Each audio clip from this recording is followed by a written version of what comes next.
Bom dia, irmãos e irmãs, amados do Senhor.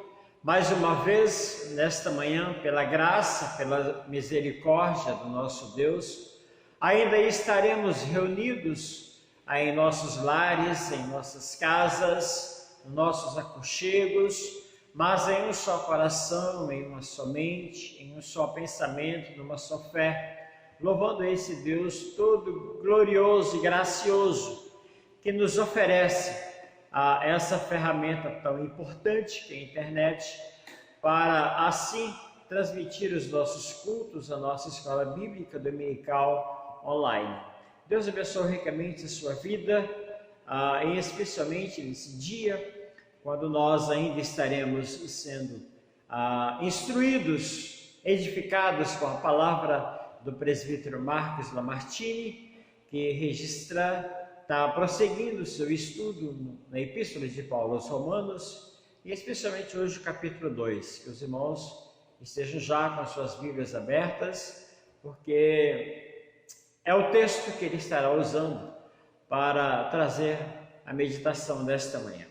Salmo de número 56, versículo 1 ao versículo 4, assim registra a palavra do Senhor: tem misericórdia de mim, ó Deus, porque o homem procura ferir-me, e me oprime pelejando todo dia. Os que me espreitam continuamente querem ferir-me, e são muitos os que atrevidamente me combatem. Em vindo o temor, hei de confiar em ti, em Deus cuja palavra eu exalto. Neste Deus ponho a minha confiança, e nada temerei, que me pode fazer um mortal. Queridos irmãos, à medida que os tempos se aproximam, nesses finais de tempo, a Igreja do Senhor ela está sendo preparada ou treinada mesmo, principalmente na dependência de Deus. Nós, no dia de ontem, estivemos reunidos ali na casa da nossa irmã Esmeralda, em oração, em jejum, e ali nós verificamos e podemos ver que realmente nós necessitamos de Deus. E essa necessidade é um treinamento que todos nós precisamos passar. Porque é fácil dizer que estamos felizes, que aceitamos, que acreditamos, que confiamos em Deus, quando tudo está bem, quando tudo está sob controle. Mas e quando as tempestades vêm? Quando as aflições vêm? Será fácil nós dizermos e aquietarmos os nossos corações na presença de Deus? Por isso, nesses dias de turbulência, de vírus, de infecção, de pandemia, mais do que nunca, nós precisamos aprender a depender de Deus. Paulo, ele passou por algumas aflições e talvez mais do que todos nós, e com certeza semelhança de Paulo, acredito que nós não passaremos. Paulo, ele registra que ele soube passar. Veja bem, capítulo 4, versículo 12 e 13 de Filipenses. Eu sei o que é passar necessidade e sei o que é ter fartura. Aprendi o segredo de viver contente em toda e qualquer situação, seja bem alimentado, seja com fome, tendo muito ou passando necessidade. E assim ele termina no versículo 13 dizendo: tudo posso naquele que me fortalece. Então a dependência é uma necessidade que nós temos de Deus e precisamos depender de Deus. Nós podemos ver nesses últimos dias a fome está assolando, as dificuldades estão chegando, e se nós não aprendermos a viver na dependência de Deus, nós passaremos por maiores dificuldades. O que será quando você ficar sem emprego? O que será quando nós ficarmos sem alimentação em nossas casas? Será que será fácil? Então nós precisamos aprender a viver na total dependência de Deus. Davi, ele declara essa verdade: enviando medo, hei de confiar em ti. Em Deus cuja palavra eu exalto, nesse Deus ponho a minha confiança e nada temerei. Nós precisamos confiar em Deus. Davi, ele passava por esses momentos de perseguição, de guerras, e nós estamos aí nesses dias de medo.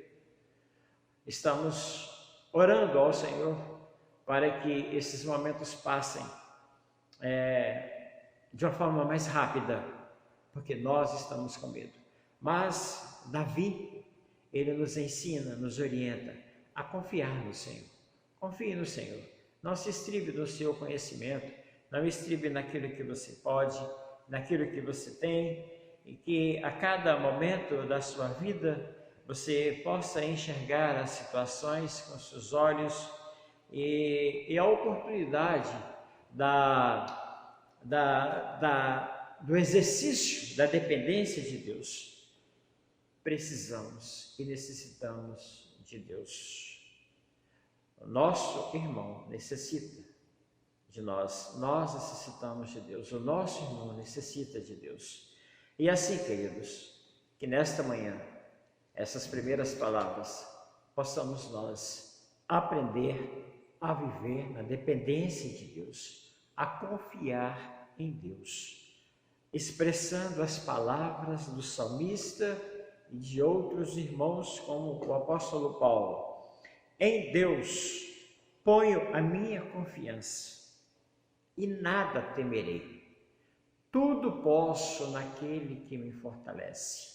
Que seja essa a realidade de nossas vidas e que essas verdades possam nos acompanhar em dias de pandemia, dias de dificuldades, em dias de isolamento social. Deus abençoe ricamente. Essa semana nós não temos nenhum aniversariantes. O mês de maio já está chegando e tão breve estarei colocando a lista de quem eu tenho dos aniversariantes de maio. E por favor, contribui-nos para a melhor organização. Tenhamos uma semana de bênçãos. À noite estaremos aqui ouvindo a palavra do Senhor. O presbítero Leomar estará falando aos nossos corações. e vamos ser edificados. Transmita aos nossos demais irmãos que não estão nos nossos grupos, para que eles possam vir à igreja logo à noite, adorar ao Senhor na beleza da sua santidade. Vamos orar. Pai maravilhoso, queremos render-te graças pela semana de paz, de bênçãos, quando o Senhor esteve ao nosso lado, nos abençoando, nos protegendo, quando o Senhor esteve, ó Deus, aos negócios, aos nossos bens, guardando para que não viessem, ó Deus, a serem destruídos, a não viessem a serem roubados. Confiamos, ó Deus, no Senhor nessa semana e queremos continuar confiando na dependência do Senhor, porque é o Senhor que procede todo bem. Que se o Senhor não estiver conosco, nós não faremos nada, ó Deus. Essa é a expressão do teu servo Moisés. Que o Senhor não estiver conosco, no nosso meio, nada faremos. Também declaramos, ó Pai, a nossa dependência do Senhor, como igreja do Senhor, como ministro do Senhor. Que se o Senhor não estiver conosco, se a bênção do Senhor não estiver sobre nós, se a presença do Senhor não for uma constância, se a proteção do Senhor não for uma realidade, nós seremos, ó Deus, afetados por essa infecção, por esse vírus, e assim, ó Deus, grandes tribulações virão sobre nós. Aprendemos na manhã de ontem sobre a oração de Jabes, a pedir ao Senhor que não nos deixe, porque aflições venham sobre nós. Sim, ó Deus, bem sabemos a necessidade das provações, mas o Senhor nos livra dessas aflições. Pai, abençoa cada família dessa igreja, abençoa cada irmão, visita-nos, ó Deus, em nome do Senhor Jesus. Desde já, ó Pai, queremos também consagrar ao Senhor os nossos dízimos, as nossas ofertas, pedir a Tua bênção por cada irmão, pedir a prosperidade para os nossos irmãos que têm as suas empresas, que sejam eles prósperos, a permanência, ó Pai, dos nossos irmãos nos seus empregos, que não haja, ó Deus, desemprego em nosso meio, mas que há apenas a prosperidade do Senhor em nossas vidas. Que sejam, Deus, os nossos irmãos prósperos, que os nossos irmãos, ó Deus, empregados tenham a certeza de que não serão despedidos, porque as empresas de seus patrões serão, ó Deus, prósperos. Enfim, ó Deus, traz-nos a paz, traz-nos a bênção. Confiamos no Senhor, porque do Senhor procede todo bem. Que as nossas dispensas, ó Deus, dia após dia, bem estar crescendo, cheias para abençoar os nossos irmãos necessitados. Sim, ó Pai, se há algum enfermo que nós não tomamos o conhecimento, que o Senhor possa visitar, possa curar, renovar as forças e assim, ó Deus, trazer bênção sobre esta igreja. Por isso, ó Deus, o hino que conhecemos, vem derrama paz, vem derrama bênçãos sobre este povo que se chama povo teu. Dá-nos teu amor, dá-nos tuas forças, para que as tentações não venham a nos derribar ou nos desanimar. Senhor, que sejamos abençoados pelo Senhor. Contamos com a presença do Senhor, com a bondade do Senhor. Fica, Deus, com cada família que está em sua casa, ouvindo, cultuando ao Senhor. Fica, ó Deus, e edifica-nos e prepara-nos, ó Pai, sobretudo para o encontro contigo. É a nossa oração que te fazemos em nome de Jesus. Amém.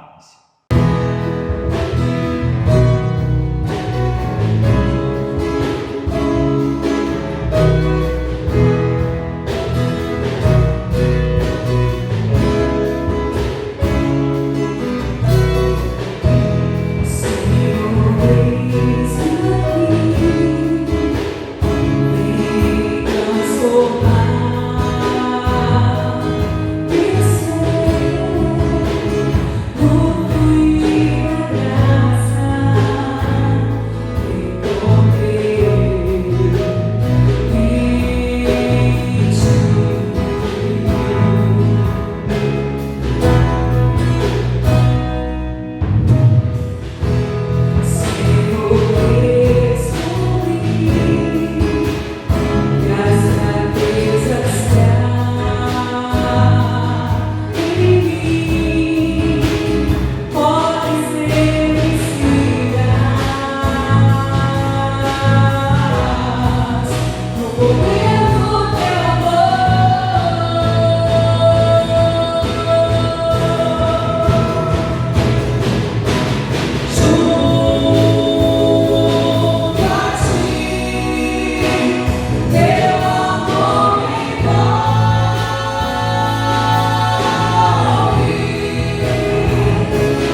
O poder do teu amor.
Saúdo os irmãos com a paz do Senhor Jesus.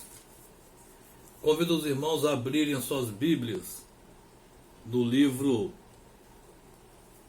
Carta do Apóstolo Paulo aos Romanos, no capítulo 6. Capítulo 6, nós leremos do verso 15 ao verso 18. Carta do Apóstolo Paulo aos Romanos, capítulo 6, do verso 15 ao verso 18. E daí? Havemos de pecar porque não estamos debaixo da lei, e sim da graça? De modo nenhum. Não sabeis que daquele a quem vos ofereceis como servos para obediência, desse mesmo a quem obedeceis sois servos, seja do pecado para a morte ou da obediência para a justiça?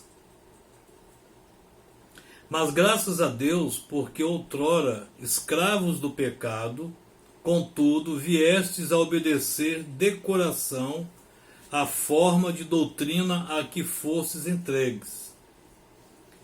E uma vez libertados do pecado, fostes feitos servos da justiça. Louvado seja o nome do Senhor. Vamos orar ao nosso Deus, pedindo que o Espírito Santo de Deus ele venha esclarecer a nossa mente, abrir o nosso coração, para que nós possamos ser abençoados mais uma vez, né, nessa escola bíblica dominical, que é um quesito importantíssimo que nós temos para poder continuar, né, nessa caminhada e seguindo uma eternidade. Senhor Deus, nós oramos ao Senhor e pedimos que o Seu Espírito Santo venha, Senhor, abrir o nosso entendimento. Pedimos perdão daquilo que nós transgredimos, que não agradou o Senhor. Que o Senhor abra o nosso coração para que nós possamos aceitar de bom grado aquilo que vem da parte do Senhor. Nós oramos ao Senhor em nome de Jesus. Amém. Ao fazer uma rápida recapitulação, o apóstolo Paulo, ele na sua viagem para Jerusalém, ele passa, o coração dele sente a vontade de ir à Espanha pregar o evangelho, né, para aqueles que nunca tinham ouvido falar do Senhor. Enfim, ele era um missionário, ele tinha isso no coração, ele era grato ao Senhor, ele obedecia fielmente às orientações de Deus e tinha uma gratidão a Jesus por Jesus ter tirado ele naquele caminho para Damasco e trazido ele para a presença de Deus. E o que ele podia fazer era levar o Evangelho, apresentar Jesus para as pessoas, mostrar a beleza, né, da salvação em Cristo Jesus, uma salvação gratuita. Ninguém precisava pagar nada, estava tudo certo, Jesus já tinha pagado o preço, e ele está levando aquilo ali. E ele tem esse desejo. Mas entre o caminho para a Espanha estava a Itália. E na capital da Itália, que era Roma, capital do império daquela época, né, Roma era efervescia de cultura, de industrialização primária, né, não tinha as máquinas ainda, mas o Império Romano ele tinha a engenharia dele de alto nível, aqueles aquedutos enormes que traziam água de lá para a cidade, e uma infraestrutura já sanitária já no seu início, né, para evitar as doenças. Então Roma era o lugar perfeito. Todos os sábios iam para Roma, eles conquistavam e levavam os sábios para Roma, eles traziam a cultura de outro lugar para Roma para poder doutrinar e quando necessário mesclar, como fizeram com o cristianismo, mesclar com as questões dele para poder o povo ficar por ali e ficar sob controle, né? Como tentam fazer até hoje, controlar um povo, mexendo na religião, mexendo na parte emocional desse povo, tirando as liberdades. Então, assim, isso que está acontecendo hoje no mundo Roma já fazia isso com perfeição.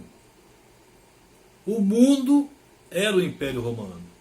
Eles conquistaram o mundo daquela época. Então o apóstolo Paulo, indo para um lugar desse, ele iria para um lugar onde as culturas de todos os povos ali estavam presentes naquela região.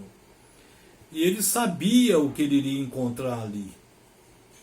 Então ele iria encontrar uma igreja que ele não plantou, uma igreja que não dava glória a Deus por ele, por ter feito a igreja, mas ele dava glória a Deus por aquela igreja já existir. Era uma igreja formada por judeus que estavam lá nessa região, e eles falavam de Deus, as pessoas de fora que viam aquela bênção, aquele movimento todo mundo abençoado, e glória a Deus, Deus é maravilhoso, e Jesus Cristo salva. Então todas essas bandeiras estavam levantadas naquela época, e as pessoas que iam a Roma, quando voltavam, elas viam aquilo ali e voltavam maravilhadas e levavam aquela bênção para a cidade deles. Eles levavam a bênção para eles. E a fé daquele povo e o trabalho missionário daquele povo era falado naquele mundo inteiro. As pessoas que iam a Roma conheciam ali os nossos irmãos e eles ficavam maravilhados pela fé, pela dedicação, pelo amor que eles recebiam as pessoas. Que o cristianismo é dotado disso, de amor incondicional. Né? Assim como Jesus nos amou incondicionalmente, nós também temos que amar o nosso próximo de maneira incondicional. Então essa é uma característica, uma das características do cristianismo. E eles viam aquilo ali, as pessoas, né, se dispõem do material para poder abençoar os outros que estão em necessidade. O apóstolo Paulo estava levando também naquela época uma coleta que ele tinha feito para os irmãos pobres da Judéia, e está todo mundo passando ali aperto financeiro e tudo, entendeu? E acontece que ele tinha que levar isso para lá, ele ia abençoar os irmãos com o que ele levantou, né, ali, dos coríntios, da Macedônia, em toda essa questão. Eles foram lá e ofertaram para os irmãos, e o apóstolo Paulo está levando isso lá. E ele coloca no coração dele essa empreitada novamente, né, que ele queria ir e estava traçando as ideias dele, mas só que ele não iria ali. Ele iria a Roma, mas como prisioneiro. Ele não iria ali para os irmãos darem apoio material para ele poder chegar até a Espanha. E ele manda a carta para os irmãos, como nós vimos aqui no capítulo 1, né? Ele faz a saudação, ele derrama amor pelos cristãos de Roma, coloca no seu coração o desejo de vê-los, né? De estar com eles, abraçá-los, aprender com eles aprenderem com o apóstolo Paulo. E ele começa a falar no assunto da epístola dele, que é a justiça pela fé em Jesus. Ele fala todas essas bênçãos, ele começa, depois ele entra na parte doutrinária, no próprio capítulo 1, a partir do verso 18, que ele fala que a ira de Deus se revela do céu contra toda impiedade e perversão dos homens que detêm a verdade pela justiça. Aí ele começa a falar do comportamento. Ele passa a doutrinar esses irmãos, a mostrar para eles o que ele sabe dali, o que ele acha e o que vem de Deus para eles também. É o mais importante, não o que o apóstolo Paulo achava, mas o que vinha de Deus para os irmãos de Roma. E ele vem no capítulo 2, no próprio capítulo 1, a partir do verso 28, nós vimos aqui: entregue os gentios a reprováveis sentimentos, que ele chama de disposição mental reprovável. Ele cita isso, fala dos relacionamentos entre as pessoas. Ele vem e depois ele fala que no capítulo 2 que os judeus são indesculpáveis, porque você pode nunca ter ouvido falar em Deus nem em Jesus, Você sabe que existe um Deus, um Criador, aquele que fez tudo e que a natureza se prostra diante dele e que ele é o Senhor de todas as coisas. Então isso até o índio sabe. Aquele índio que fica lá no final da Amazônia, ele sabe disso, que existe um Criador. Né? Tanto é que eles têm lá os códigos de ética deles, tem tudo lá, eles não deixam de ter essas coisas. E ele vem, aí Paulo começa a responder às objeções dos judeus, e no capítulo 4 ele fala de Abraão que foi justificado pela fé. Então aí começa a trazer as questões da lei, né? Da lei. Ele começa trazendo por quê? Porque os judeus, eles amavam Abraão. Ele amava Abraão. E porque foi o pai da fé. Ele foi justificado pela fé. E eles também viviam debaixo da lei, que era a lei que Deus tinha dado a Moisés para eles. E que eles viveram quantos e quantos anos debaixo dessa lei até vir Jesus. Foi muito tempo. Então eles viviam ali.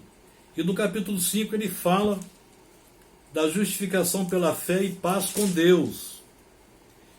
O apóstolo Paulo chama Adão, né? Faz um paralelo entre Adão e Cristo, no verso, a partir do verso 12 do capítulo 5. E no capítulo 6 ele vem falar sobre livres do pecado pela graça. Bom, para quem estava falando que a salvação era pela lei, então os irmãos imaginem como é que é chegar para esse povo que viveu debaixo da lei, respeitando a lei de Moisés. Na verdade não é a lei de Moisés, é a lei que Moisés trouxe para eles, dado por Deus, que eles chamam do mosaico, né? E chega para eles agora e fala o seguinte: olha, não, a lei não salva. Se você está debaixo da lei, a lei não salva. Como é que fica a cabeça desses irmãos,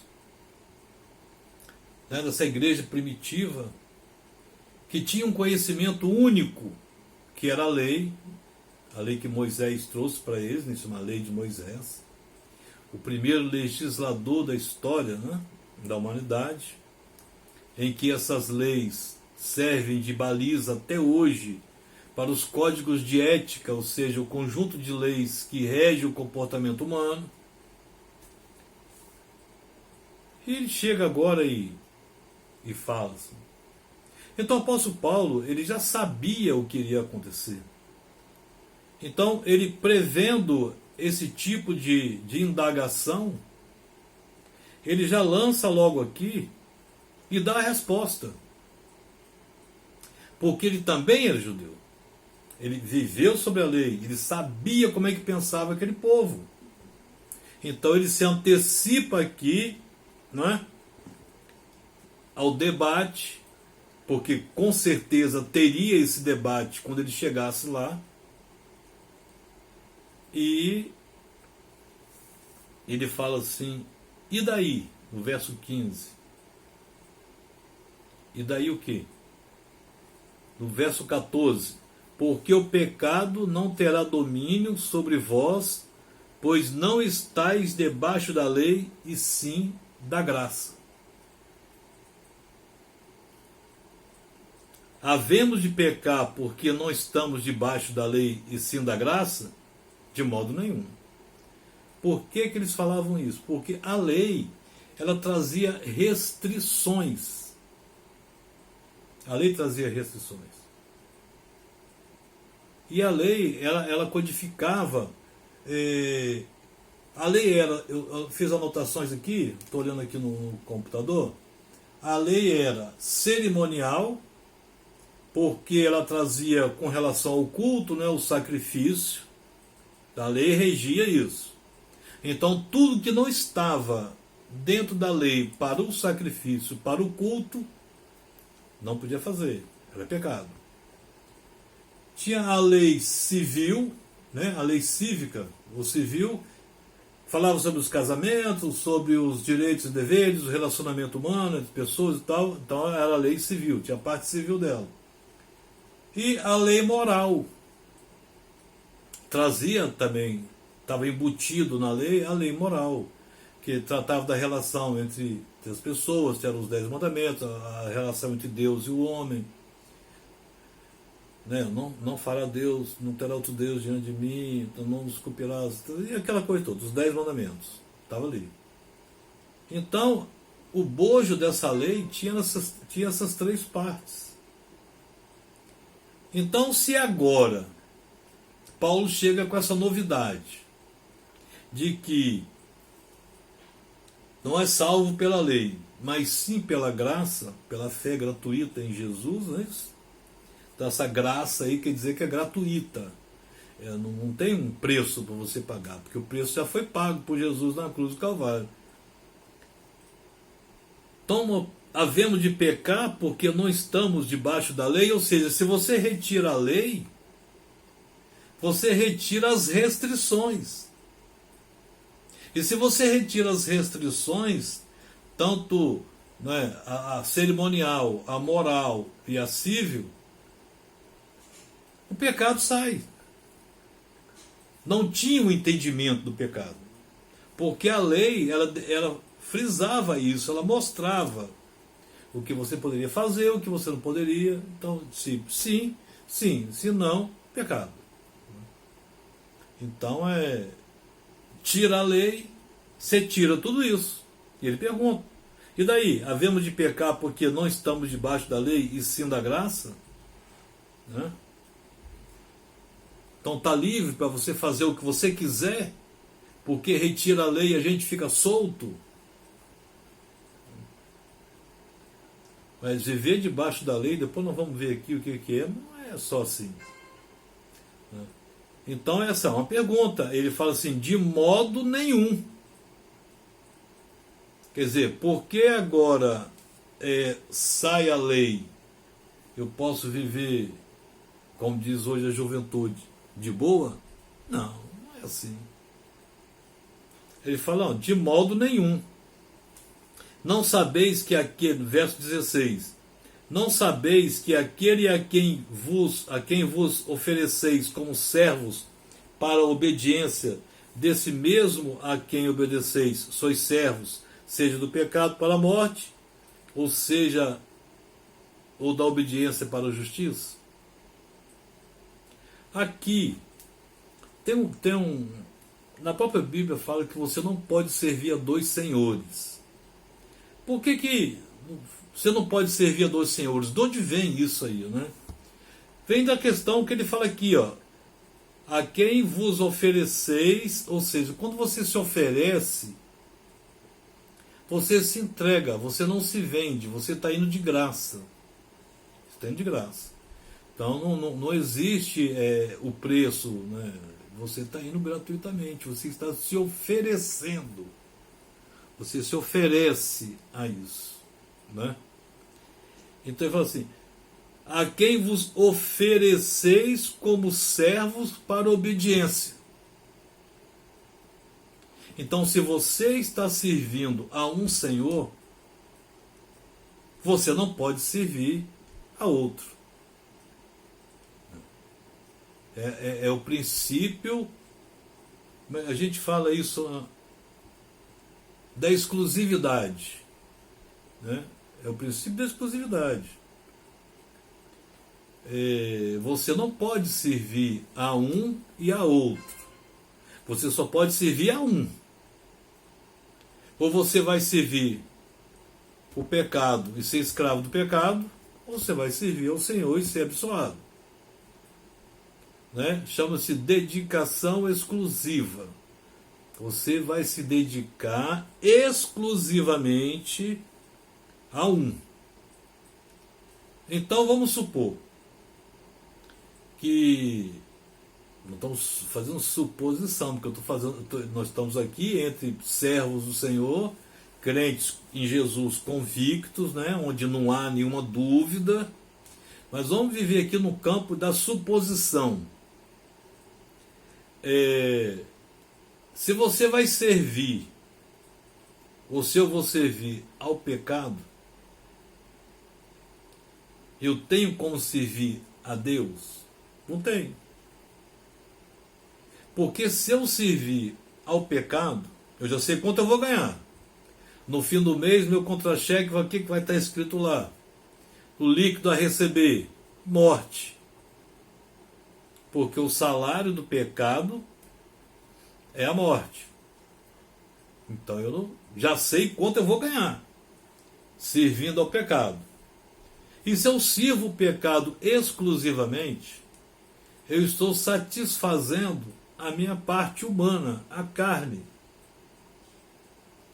E se eu estou satisfazendo a carne, eu lá vou me preocupar com a parte espiritual? Como diz o apóstolo Paulo aqui, de modo nenhum. Não vai ter espaço para que eu possa ficar com o pé no pecado e com o pé na obra de Deus. Eu não tenho essa possibilidade. Não podemos servir a dois senhores. Só podemos servir a um. Porque nós servimos, como diz aqui, ó, nós nos oferecemos como servos para a obediência. Do outro lado, se você vai servir ao Senhor, vai ficar debaixo da graça,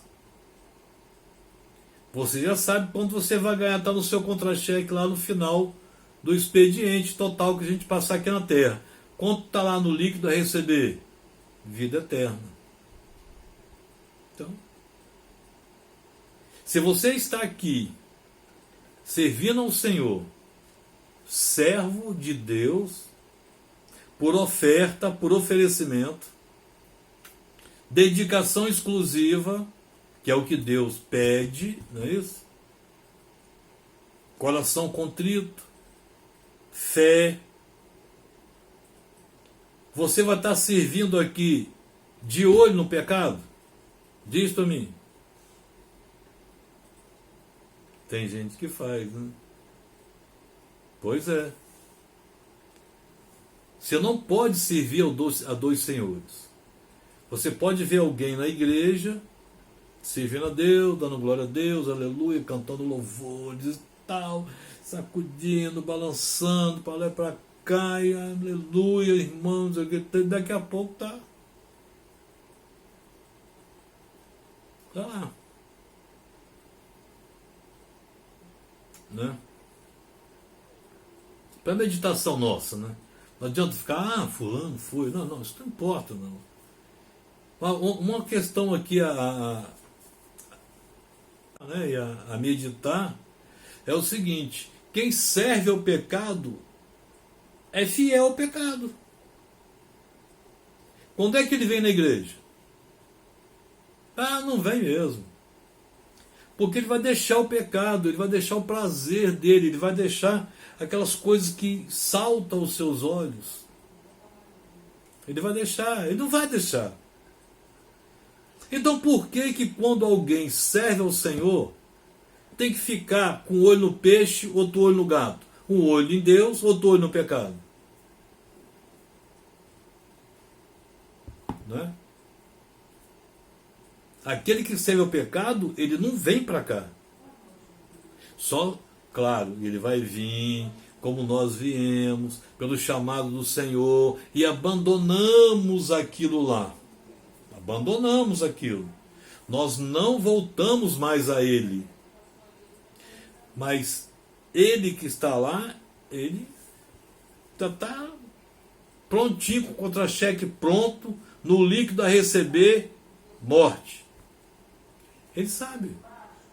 Ele é consciente de que tudo isso que está acontecendo na vida dele foi obra da servidão dele, voluntária, e a obediência máxima. Que isso acontece.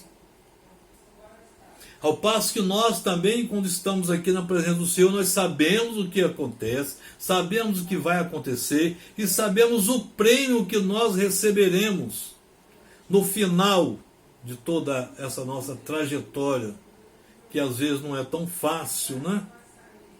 que parece que a outra lá é mais fácil. É só se observar o sofrimento, o ranger de dente que é do lado de lá. Não compensa, não existe paga suficiente para uma morte eterna. Não tem.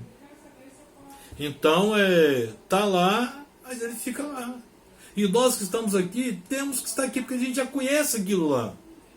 O grande ensinamento, a experiência do crente em Jesus, do servo de Deus, é que ele conhece aquilo. Estou falando de pessoas que não nasceram no Evangelho, né? Como o meu caso, como o caso de muitos irmãos. Aqueles que nasceram no Evangelho são felizardos, não experimentaram nada daquela porcaria que tem lá fora, aquela imundície. Nasceu num berço evangélico, ele tem o Senhor no coração. Ele aos 10, 12 anos, 13 anos, ele faz a profissão de fé dele. Ele está convicto que só Jesus Cristo salva. Que Deus salva mediante a fé. Deus salva gratuitamente mediante a fé em Jesus. Gratuitamente. Ele também te ofereceu. E aí ele, desse modo, no verso 15, 16 ainda, na parte B, desse modo a quem obedeceis sois servos, seja do pecado para a morte ou da obediência para a justiça. Essa palavra servo era muito conhecida no Império Romano, né? Porque o Império Romano eles dominaram aqueles povos todos daquela região. Então o que mais tinha ali era escravo. Muita gente. Né? Milhões e milhões, se não me engano 100 milhões de escravos tinha naquela época no Império Romano todo. Era muita gente subjugada ali. Então se tinha uma coisa que os gentios conheciam, era a escravidão, era ser servo. E se você fosse servo de um senhor, você só poderia servir a ele, não tinha como servir a dois. Então por isso essa expressão, não podemos servir a dois senhores. Porque o escravo não pode, o escravo tem que ser exclusivo daquele senhor. Ele não pode flertar com outro senhor, não, ele é exclusivo dali.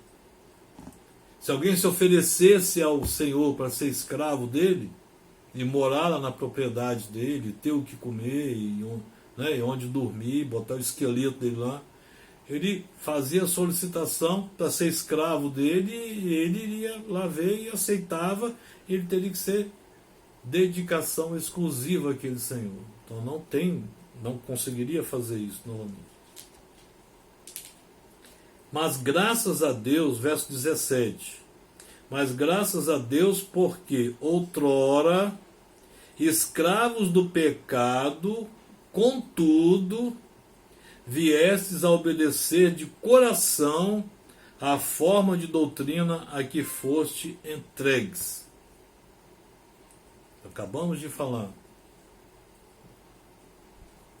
Outrora escravos, né?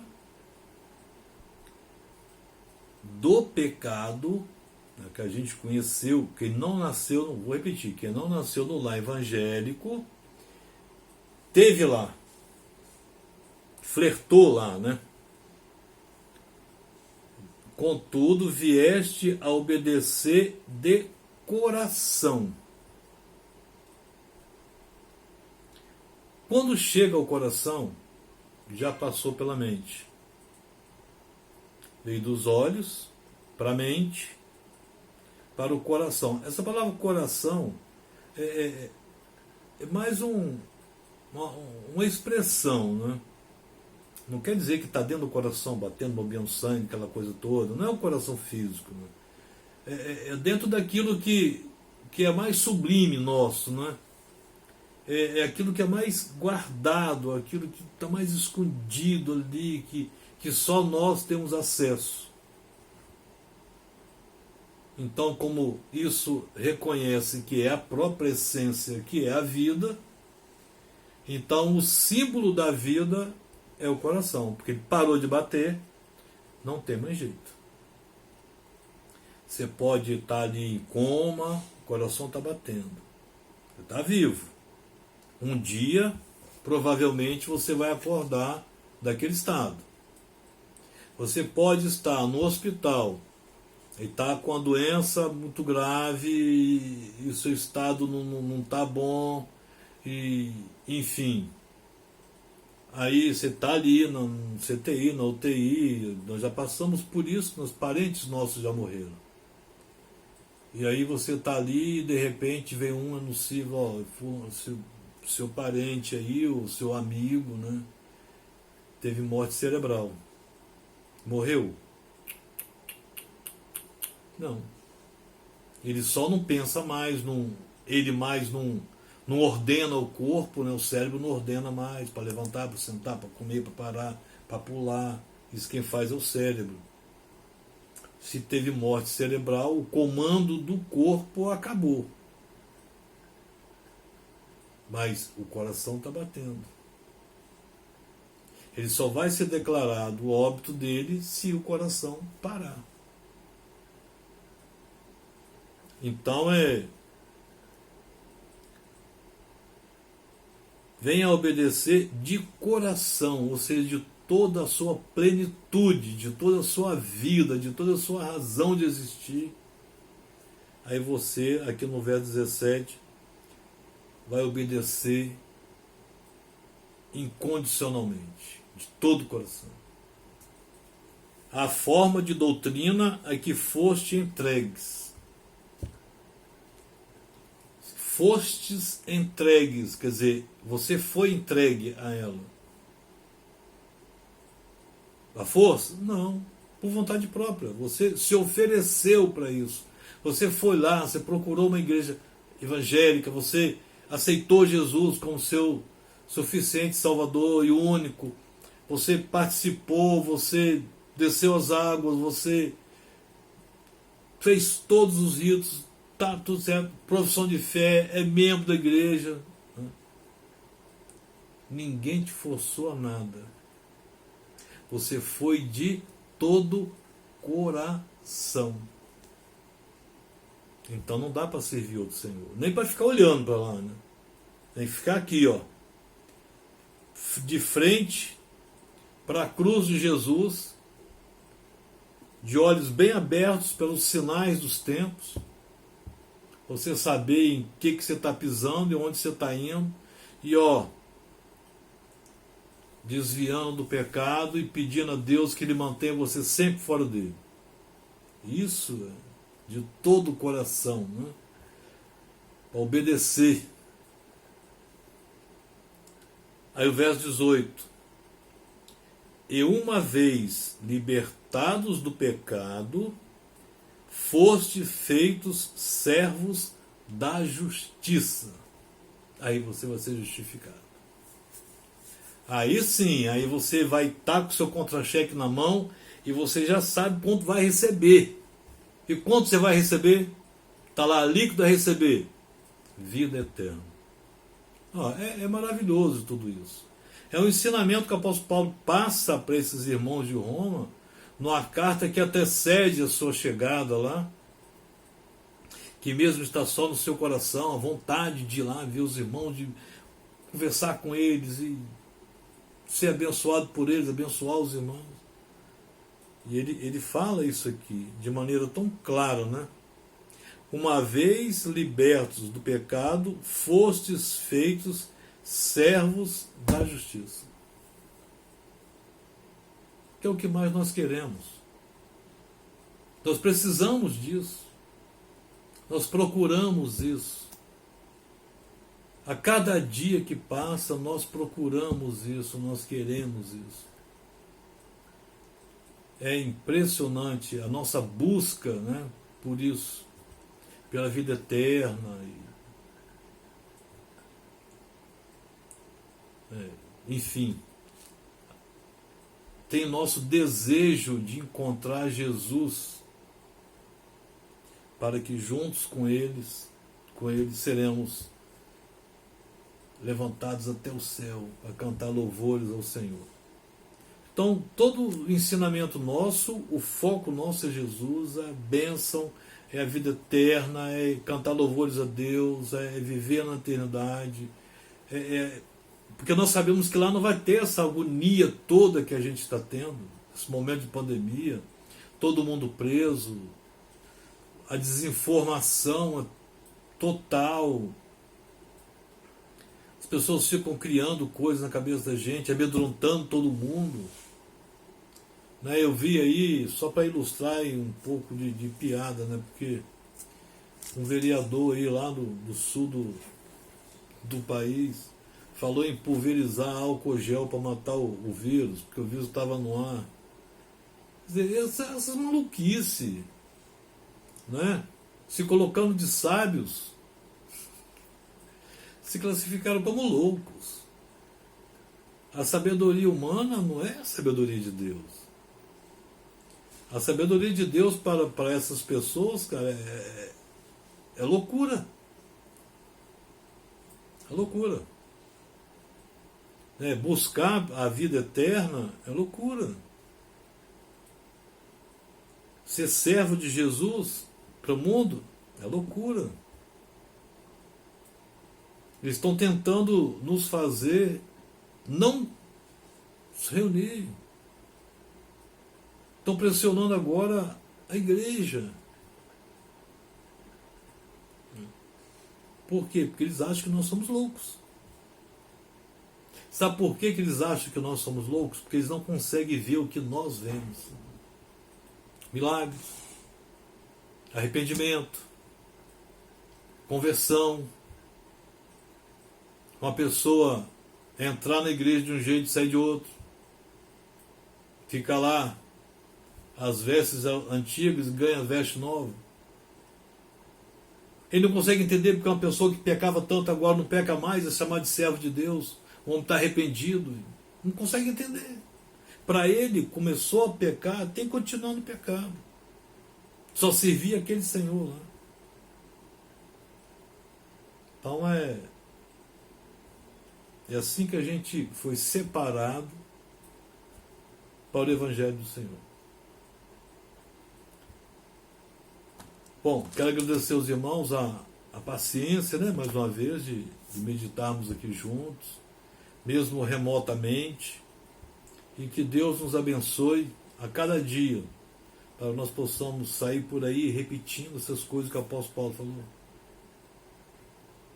Porque é o Evangelho de Jesus, é o Evangelho que veio do céu, é isso que nós precisamos pregar. Não se pode servir a dois senhores. Ou a um, ou a outro. Então que Deus nos abençoe e, com toda certeza, nos encontraremos no culto à noite. Amém? A paz do Senhor Jesus a todos.